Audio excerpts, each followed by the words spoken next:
Good morning everyone. Welcome to my YouTube channel. So ito po, first day ko dito sa Batangas. Dito po ako nag New Year. So pasensyahan na po yung nakita ninyo na sampay dyan. Ganun talaga pag nasa rooftop. So kasalukuyan pong nag voice message ako. So may pusa dyan. Nakikita niyo mga pusa. May mga halaman. Kasi po nag voice message ako ngayon dahil sobrang lakas po ng hangin dito sa rooftop.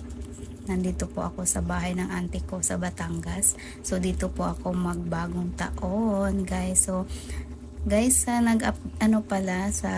naghihingi ng update sa ating episode 91 sa Aliana.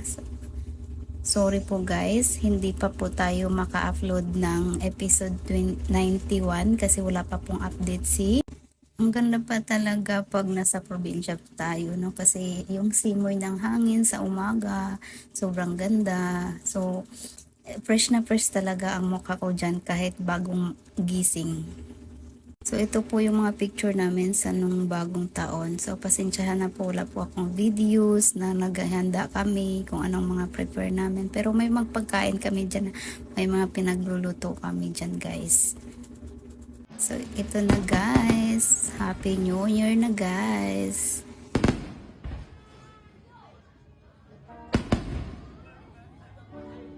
So, kasalukuyan pong nanonood po kami ng fireworks. Hindi yan sa amin guys ha.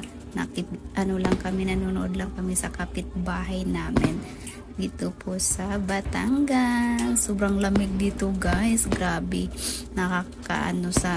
So ngayon sinisipon ako habang naka-voice over ako guys. Good morning! Welcome 2026! So, pasensyahan na po yung background natin dyan guys. May sampay. Kasi ang lakas ng hangin dito sa rooftop. Grabe. Sobrang ganda at saka sobrang lamig din. So, kahit mainit siya, malamig pa rin guys. So, pasensyahan na po ha.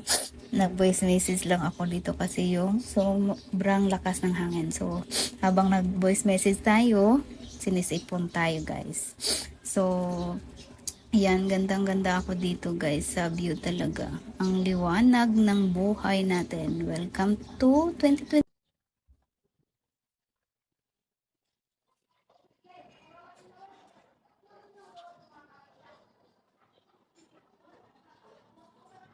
Morning return. Nandito po tayo sa bahay ng auntie ko sa Batangas. Sobrang dami tanim guys. Yan. Lang tita ang lola mo. Yes. Ang daming tanim. Tapos, may napansin ako dito. Ayan guys, may nakita akong guava ng auntie ko dito. May balot pa siya guys. Ang sarap pa naman yung guava. Malalaki pa naman ito.